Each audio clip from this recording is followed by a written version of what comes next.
going to talk for about half an hour and give you a potted history of some of the work that Open Dialogues has done. It's quite difficult to give you a potted history, firstly because it's quite difficult to talk about writing. Writing and also reading is a kind of solitary pursuit. It's something which stretches over time in a linear way, whereas conversation and live performance are a different type of experience. And this conflict between those two types of experience is something really central to the work that Open Dialogues does.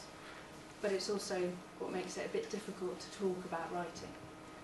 So I'm going to just discuss some of the projects that we've done and our attitude towards critical writing in relation to live art. And I'll show you some images. I'll read a couple of short extracts from some of the things we've written. It's also difficult to give you a potted history of Open Dialogues because naturally our work makes us question the concept of history or a record or an archive. So anything I say is of course incomplete, partial and sketchy. And the third reason why it's difficult to talk about Open Dialogues here today is because Rachel Lois isn't with me, and of course it's a collaboration between the two of us. So as a kind of partial solution to those three problems, Rachel Lois has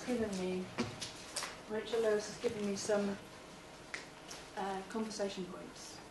She's sent them over to me. I haven't read them yet, but when I think she might like to add something to the conversation, I'll just read one of them out.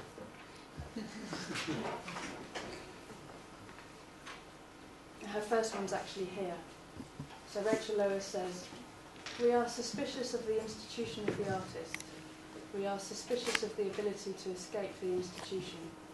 We are suspicious of people who talk about the institution too much."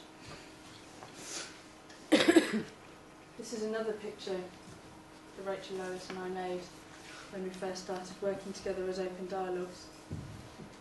It explains how we felt in the context of the art world when we first started working together. We met, as I said, in the context of critical writing.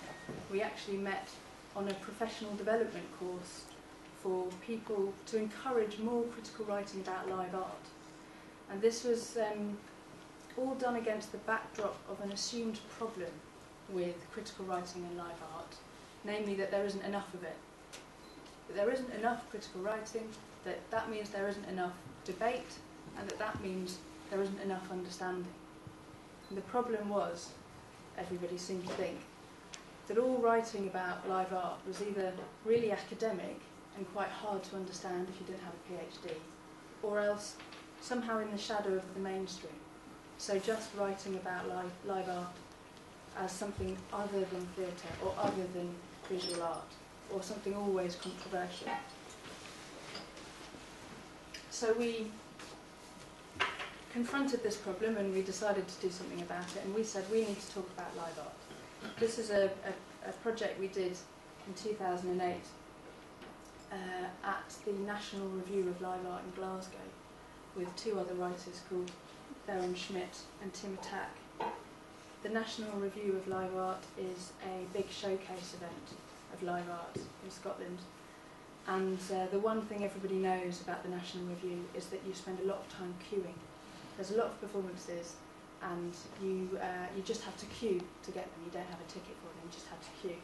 So we thought that we would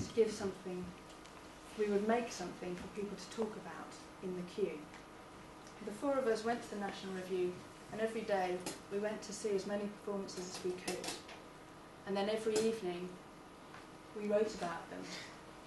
And then in the morning we printed them up. It's speaking to me, what's it saying?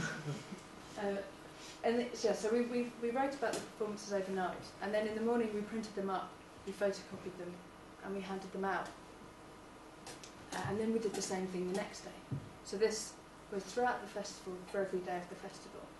The idea was we wanted to create something that was really lo-fi and really throwaway.